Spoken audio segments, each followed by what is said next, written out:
Welcome to another edition of SKNIS Week in Review, a weekly program that highlights some of the top stories of the work of the government of St. Kitts and Nevis. I am your presenter, Carissa Franks Benjamin. Coming up, 14 awarded scholarships to study in Republic of China, Taiwan, and discounted VAT rate period on cabinet agenda, says PM Harris. 14 individuals have been awarded scholarships to study abroad in the Republic of China, Taiwan. At the award ceremony held on September 30, 2020, Minister of Education, the Honorable John L. Powell, congratulated the awardees. I think this is an amazing opportunity for you, and it is certainly something that you should be commended on. Minister Powell thanked the government of Taiwan for its continued assistance and commitment to the government and people of St. Kitts and Nevis. In particular, I'm happy for the commitment to increase the number of opportunities that our local students can take advantage of going forward. The minister said that his ministry offers its continued support and will work along with the embassy to ensure that there are more applications and more persons qualifying to take advantage of the opportunities. In celebration of International Day of Older Persons, the Department of Community Development and Social Services held a special church service at the Antioch Baptist Church. Every year, the department plans and executes a calendar of activities for the elderly to encourage the integration and bonding of their families who are invited to participate. However, due to COVID-19 pandemic, many of the activities were removed and the calendar revised. Activities held included a competition, public awareness campaigns, and a church service. Speaking at the church service on October 1st, Minister responsible for the Department of Community Development and Social Services, the Honorable Eugene Hamilton, stated that the event was important as St. Kitts and Nevis is a society that believes in God. Yeah, those, especially some of us young people, who want to believe that there is no God. But the society is born upon the grace of God, and we continue to praise our God each and every day. God deserves our praise and our thanksgiving for granting our older persons our longevity. Older persons were treated with praise and worship and an inspiring sermon by Pastor Lincoln Connor. This year's Financial Information Month, which runs from October 1st to 31st, will seek to empower residents of the Eastern Caribbean Currency Union, ECCU, on ways of building financial resilience. This was according to advisor in the Ministry of Finance, Howard Richardson, who delivered the declaration speech on behalf of Dr. the Honorable Timothy Harris, Prime Minister and Minister of Finance. The recurrent overarching theme for FIM since the campaign began in 2002 is financial empowerment through education. This year's focus is on the resilience in the face of the COVID-19 pandemic. The tagline is Building Financial Resilience in the COVID-19 Environment. Financial resilience is defined as the ability to withstand life events that impact one's income or assets. The government, private sector, and households are all grappling to mitigate the shock generated by the COVID-19 pandemic. This crisis shows how important it is to keep resources in reserves for times when unexpected upheavals in the world economy prevent it from functioning normally. Since taking up office in 2015, the Team Unity government has always incorporated financial resiliency into the Federation's fiscal management. The theme chosen for this year's World Teachers' Day, Teachers Leading in Crisis, reimagining the future resonates with the education sector in St. Kitts and Nevis, says Minister of Education, the Honorable Jonah Powell. Minister Powell was at the time addressing the nation in celebration of the day on October 5th. He said that in St. Kitts and Nevis, teachers at all levels must be highly applauded for the many roles that they continue to play during the time of crisis. The issue of teachers stepping out of their comfort zone and assuming leadership roles is not only timely but critical in terms of contributions that they have to make to provide remote learning, to support vulnerable populations, to reopen schools safely, and to ensure learning gaps have been mitigated.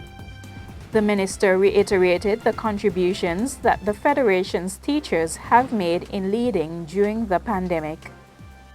Hundreds of teachers took the initiative to use numerous online learning platforms as a means of continuing to engage their students in learning when schools were ordered closed for an indefinite period of time.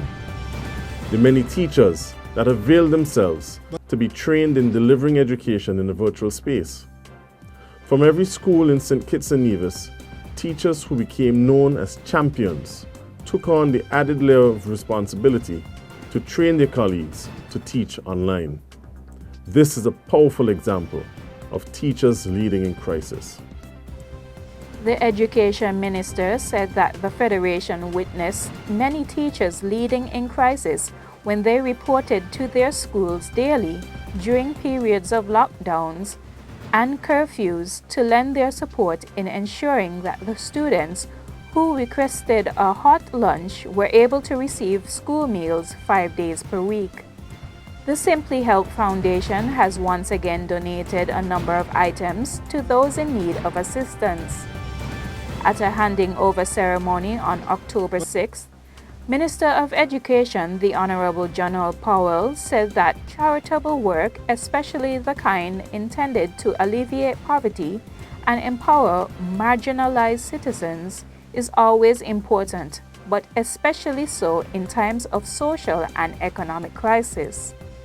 Minister Powell said that the Simply Help Foundation's purpose is to empower people living in poverty so that they can sustain themselves and their families in their own environment.